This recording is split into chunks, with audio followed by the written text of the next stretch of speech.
All right, we're gonna make this sign.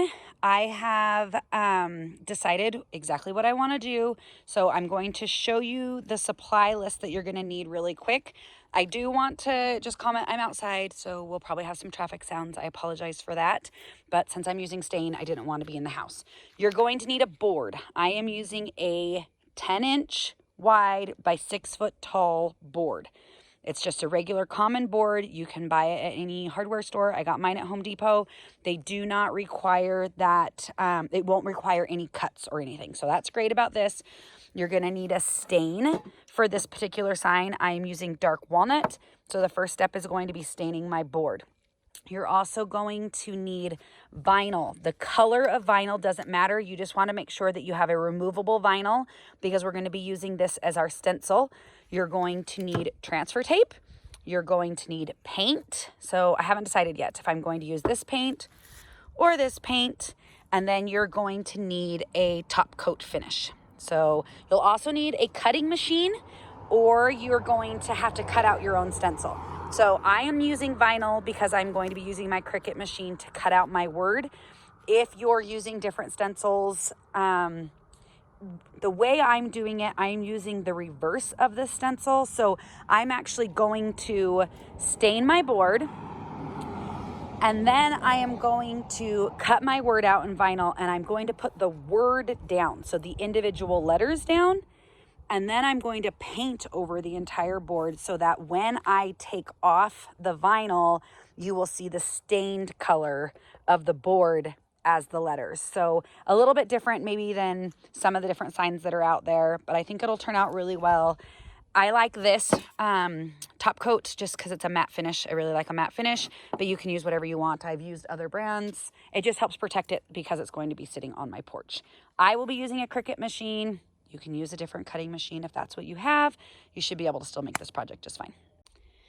All right, before we get staining the board, there are two things that I forgot to mention as far as supplies go that you will need. You'll need a cloth of some sort for dipping in the stain and applying it to the board. You will also need a paintbrush for when the time comes for the painting. I like to just feel my board really well before I get started, feel for any rough spots. This side of my board is nice and smooth. It has these knots and stuff in it, but I actually think they're really pretty. So there's those. And then on this side, if you look, you'll see there are some rougher spots. If this was the side that I decided that I wanted to use, then I would make sure and just sand those spots really well so that you have a nice uniform look for your project. So then the next thing you're going to want to do is shake up your stain really well before you open it. Then you're just going to see if I can show you this. I'm just going to take my cloth, wad it up a little bit, dip it here in the stain, and I've used quite a bit of this. And then we're just going to just apply it here. So you can see I'm just rubbing it on, and however many layers of stain that you actually put on will make it darker or lighter. And then obviously you'll have spots that will just pick up darker, just like the wood itself has darker and lighter spots. So I'm just going to stain this whole board, and I think I'm just going to do one coat because I like the way that this is looking and I don't want it to be too dark after I paint it. Okay, it took just a couple of minutes, but I have my entire board stained. You can see that the whole board is stained. It looks really good. I did the sides. They look really good. I really like the color, and I think it's going to work really well for this project. So while this is drying, I'm going to go ahead and go inside and start cutting out my vinyl for my letters so that you can see the next step of the project. But I just wanted to show you something to be aware of. You're never going to get everything to look identical when it comes to using stain and wood. So you can see here where there's just, it's going to take the stain differently. I love the way it looks. It looks more natural, but if this is not the type of look you want, you're definitely going to want to go with paint first. I'm getting ready to create my design inside on the computer in Design Space, but I just wanted to show you, I came out here to measure to make sure that I knew exactly how wide my board is. And I knew this because Nate has told me this in the past, but did you know that when you buy a board, like this particular board is a 10 inch by 6 foot board. But as you can see, it is not 10 inches. It's 9 1/8 inch wide. So just always make sure, even if you think you know because there was a measurement on it, measure your bases before you cut out your vinyl. It'll keep you from getting frustrated when it comes time to put the project together. All right, here I am in Design Space, and I am just going to show you what I've done. I'm not going to walk you through the entire process. If enough people want that, I can do that in a different video. It will just make this one crazy long. But the 2 things that I've done, or 3 things I guess at this point, I created a rectangle that is the same size as my board. So this rectangle is 9 inches wide. Okay, so just a little hair under. 9 inches wide and 72 inches long. So 6 feet tall. Then I typed out the word autumn. I turned it sideways, and it is 8.5 inches wide because I don't want it to go from edge to edge on here. So it's 8.5 inches wide. If I move it over, see if I can do this while recording. If I slide this over here, you can see how it fits there, and then I can move it around. And then I upped the space, the letter space, to give me a little bit more room in between the letters so it takes up more of the board. So you can see up here my letter spaces for my size is 8.5 inches, which makes it over 54 inches wide or long. But then I also took another rectangle, and this is just here as a reference for me. So this is an 11.5 inches, or that's a lie. It is 23.5 inches long. So the size that you can cut on a 24-inch mat, because I wanted to make sure that I could get 2 letters each with this. So to now make it so it works and they will cut onto the mats that I need, I am going to get rid of this. I don't need this anymore. I know that each one of the letters, or I can get 2 letters per 24-inch mat. So I'm going to get rid of that. Now I'm going to select this, and I am going to come up here and I'm going to duplicate it twice. Nope, I'm not going to do that yet. I forgot one step. I'm going to undo that. Now I'm going to select this, and I'm going to weld this, which will make it an image instead of individual letters. So I'm going to select weld. Now I'm going to come up here. You can see now that it's all one word. I'm going to select this, and I'm going to duplicate it twice. So now I can select one, and I'm going to come down here to contour. If you're not using the contour tool, you are missing out. It's awesome. So I've got my word here, and I can zoom this in so you can see it a little bit better. So there's where it says autumn. So I am just going to hide everything but the M and the N on this one. So make sure you just click on each thing. So now I can close this, and I have just the M and the N ready to cut. So now I can select the next one, select contour again. This time I'm going to hide everything but the T and the U. So I can do this. Sorry that my family's deciding to talk in the middle of the video. What? See, it will not let me select that N for some reason. There we go. So now we have the T and the U selected, so I can close out that one. And now I can select on this one here and do the same thing again and hide everything but the A and the U. So again, we're gonna zoom this up. So you can click in different places. You can click over here when you're in contour to hide things, or you can select the letters that are right here and do them.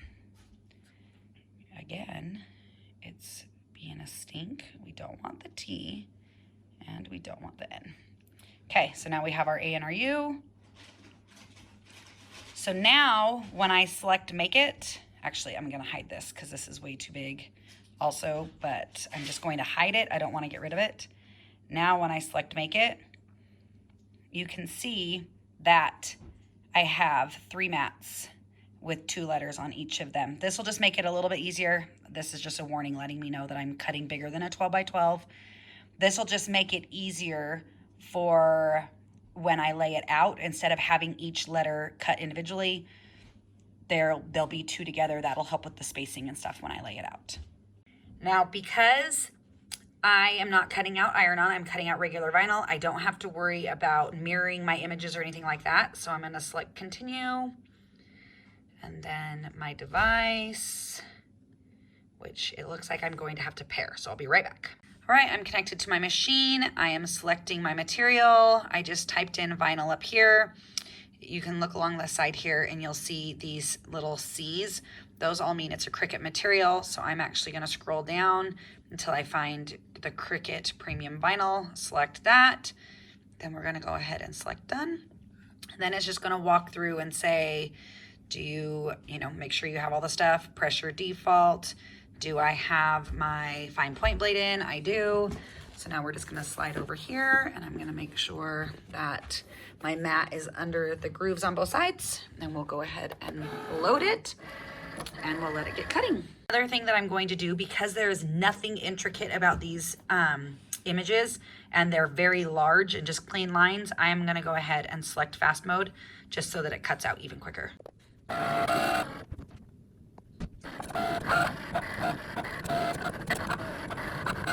All right, it's finished cutting. So now I'm gonna go ahead and eject the mat and we're just gonna do that 2 more times. One of my favorite tips for working with vinyl or iron-on or almost anything when you're using a Cricut cutting mat is when it comes time to remove your material from the mat, to flip your mat over. It's also the one project that's like impossible to do one-handed, but flip it over and remove your mat from your material. That'll prevent any wrinkles in your material. It also helps, especially when you're working with paper, to keep it from curling or anything like that. All right, now we are going to go ahead and weed out the excess. This is my favorite weeding tool. It has this little hook on it, and I'm just gonna come up and grab the corner and then slowly peel back. And by going at an angle, I'm making sure that I don't like pull on any edges of the letters too much. And that was gonna keep breaking on me. Well, I'll just go ahead and get that out of the way and grab this piece. So now that I've got that weeded, I'm going to weed the other 2 pieces, and then using transfer tape, I'm going to line it up and just lay it right on top of it, so that, actually, you know what, I'll just go ahead and show you right now with this piece, because this is going to be the last one, which will be at the top of my board anyway. So I'm going to make sure and dust everything off, and then I'm going to remove the backing from my transfer tape, which always looks like such a hard thing when I'm trying to film it, but it really is usually a pretty quick process. So I'm gonna peel this back, and I'm gonna peel just a little bit of it back. I'm gonna rotate this just a little bit. And I want to lay it, want to try not to do what I just did and stick it on there. I want to lay it, because I wanna get this corner lined up into this corner so that I can lay it out nice and flat so that it's straight on this, or as straight as it can be. And then slowly, I can just peel back this lower one. And then you see it's on there nice and smooth. Now I can take this and I'm gonna flip it over. I always like to flip it and then using a scraping tool, which mine should be right here. Yes, there it is. So I'm gonna use this little scraping tool, and I'm just going to, this is called burnishing, I'm just going to push this down, and this is going to push that vinyl onto the transfer tape. So that then, oh, gotta make sure you get it pushed down even in the corners. So that as I pull that back, it will all stick to the transfer tape. All right, so for this portion of the project, I have my vinyl laid out. I still have the backing on the vinyl, and I have the transfer tape on the top of it. So I'm laying it out to make sure that I have it set exactly where I want, which will make it really easy when the time comes for removing it. So I am making sure that I am a 1/2 inch from the bottom of the board to the bottom of the letters. We've got 1/2 inch here and 1/2 inch here. And I've already measured, and we have a 1/2 inch at each of these ones. So now I'm going to take a piece of tape. I would recommend painter's tape normally, but I think my children have stolen all of mine. So I'm just going to use this piece of Scotch tape. I'm going to lay it out. I'm going to tack it here. I'm going to get another piece of tape, and then I will tack it down here. So now what this is going to allow me to do is I can fold this back. I was using this to hold this little end down for me after I measured. I'm going to fold this back. Now, using a pair of scissors, I can pull this and I can just cut off a piece of my backing. So this stuff I don't need anymore. This is, they call this the hinge method. So now I can just roll this back. I can smooth it down with my scraping tool. Just push this down really well. Now I can remove this other tape that I stuck down here.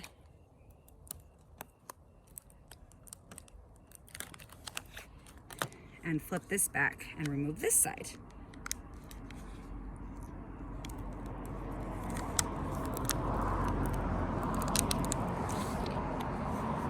So now again, I can just roll this out nice and smooth.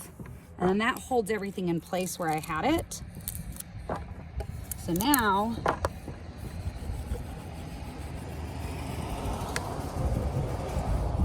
I can smooth down my vinyl and then peel. Oh, gotta push that down a little bit more in the corner. Sometimes you have to get a little bit of the corner pushed down, and then that allows it to stick a little bit better, especially with the removable.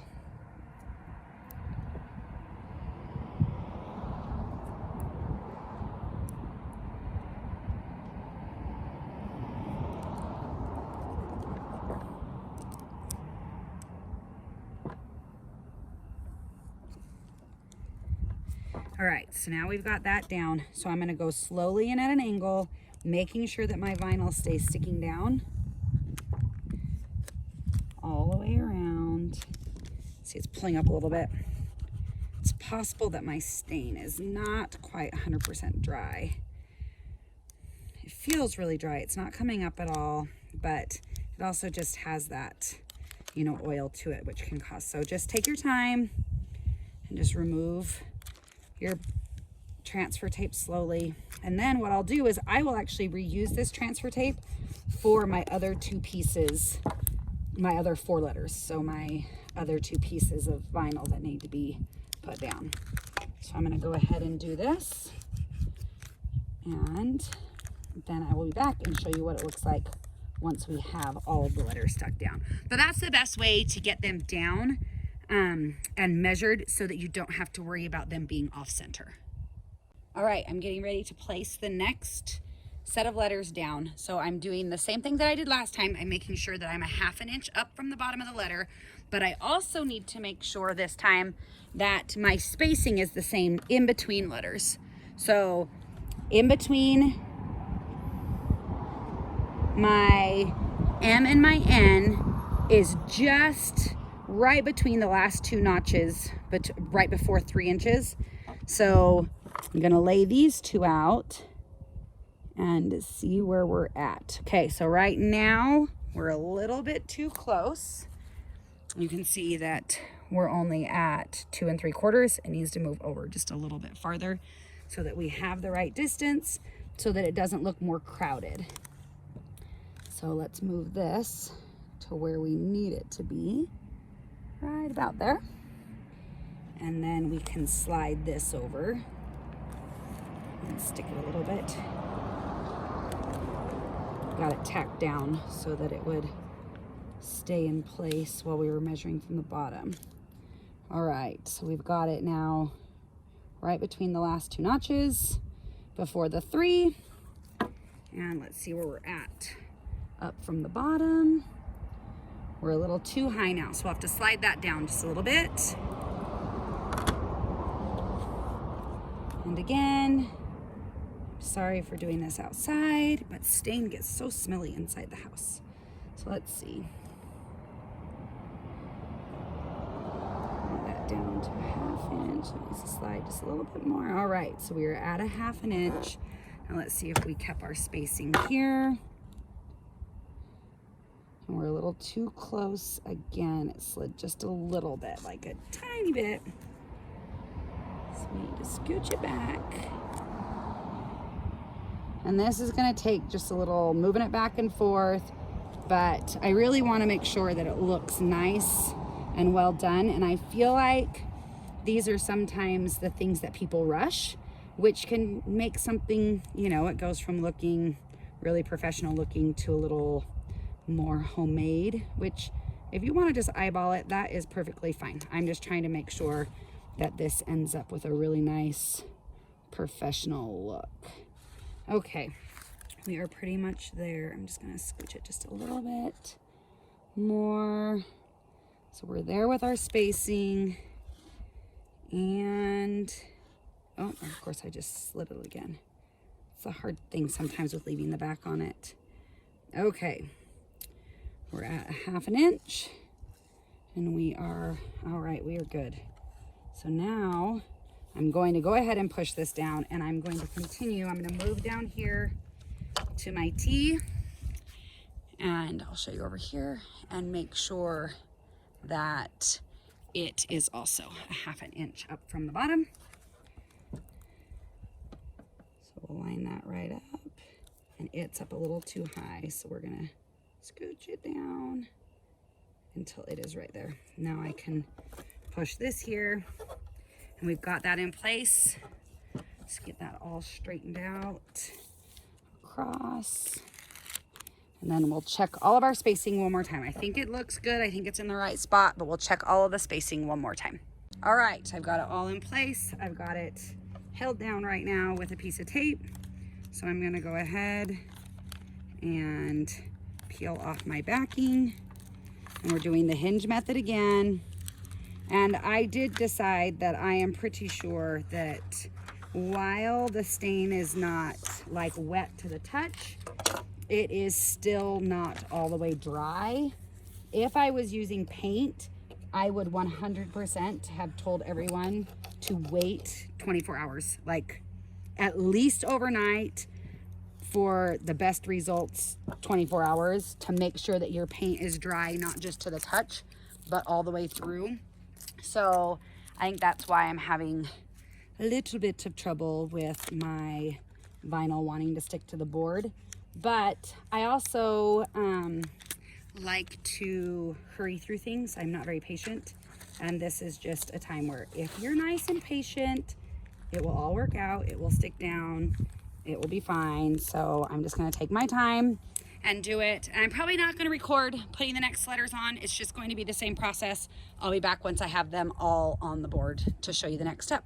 All right, I've decided this is the paint I'm going to use. It's Blackberry House paint. It's chalk-free, supposed to require very minimal sanding. The color is upside down, but it's called Fresh Egg, and it's just like a pretty white. It's not really creamy, but it's not like bright white either, which I think will be great for a fall porch. So my plan for the painting on the actual sign is, instead of going against the seam of the vinyl, I'm going to paint away from it.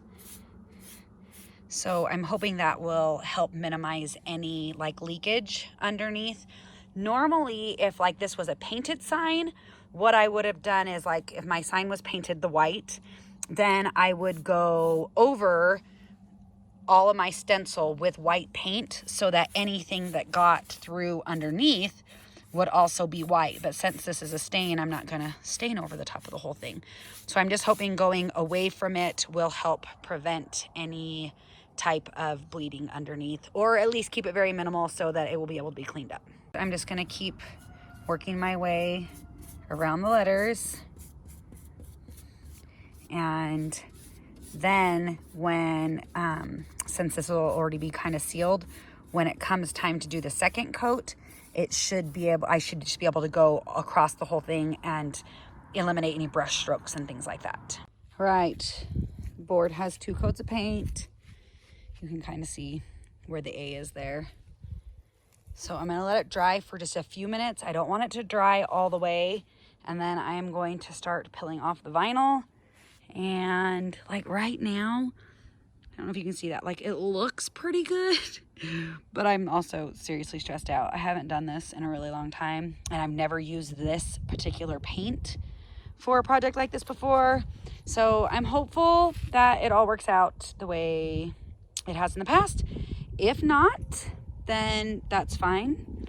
We'll do something else. But I'm hoping that if there is any leaks, like they're just kind of small, because I am planning on sanding and like distressing a little bit anyway, just because I want it to go well with like a fall, more little rusticy porch look. So we'll see. One way or the other, it'll be done soon. Okay, I'm back and I took a sneak peek, and so far so good. So I'm using this weeding tool. It's also a Cricut weeding tool. It just doesn't have the little hook on it. So I just got underneath the vinyl. Having the paint over the vinyl does make it a little bit more brittle, so it was ripping through. So now I'm just using my fingers to pull it back. So you can see right there inside the A where it peeled up a little bit. So I'll go in with a smaller paintbrush and kind of help clean up that.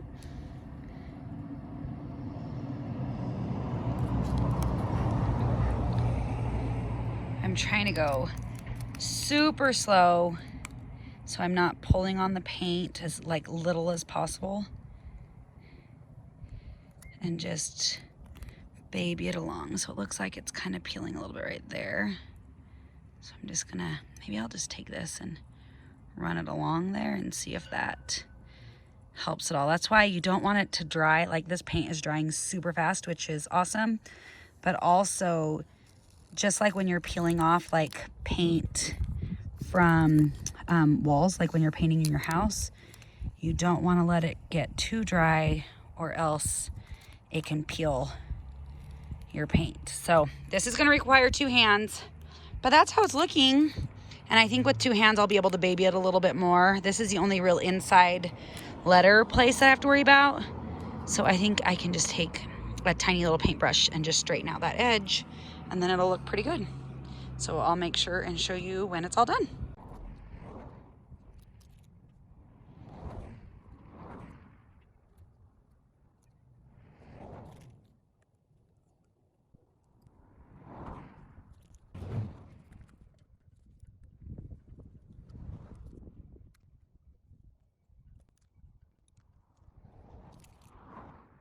And here you have it. I would say at a glance, it totally passes. I'm going to have to decide. I told you guys that I wanted to do some sanding and distressing on it, especially like down here and along the edges. So I need to decide if I think this mat, so there's a little spot here, there's a little spot here, a little bit here, the T a little bit there. This U looks really good. The M looks really good, like maybe a tiny bit right there. And then the N, we had like a little bit right there. So my question is, do I worry about fixing those before sanding, or should I sand it and then decide if things need to be touched up a little bit? I think that might be the route I go. This end, so the U through the end, went a lot better because the paint wasn't as dry as it was, because I started at this end and went to there. So what I would do in the future is basically, once I had the second coat from here to here done, I would start removing the letters back at the beginning if I use this same paint, because it does dry very quickly. So that's something I learned today. All right, I shared in Instagram stories how, well, I was sharing in Instagram stories just a sneak peek of what the sign was looking like. And right as soon as I ended the video, a gust of wind blew the sign over. So I had to touch up some of the areas along the edge because it got scraped. So I did decide to touch up some stuff. I wasn't too worried about it being perfect, but I just wanted like here to be a little bit straighter down here. So I'll be able to sand that off. But for that to be a little bit straighter up here and then like right along here. So I did go ahead and touch those up, and now I'm going to go ahead and sand.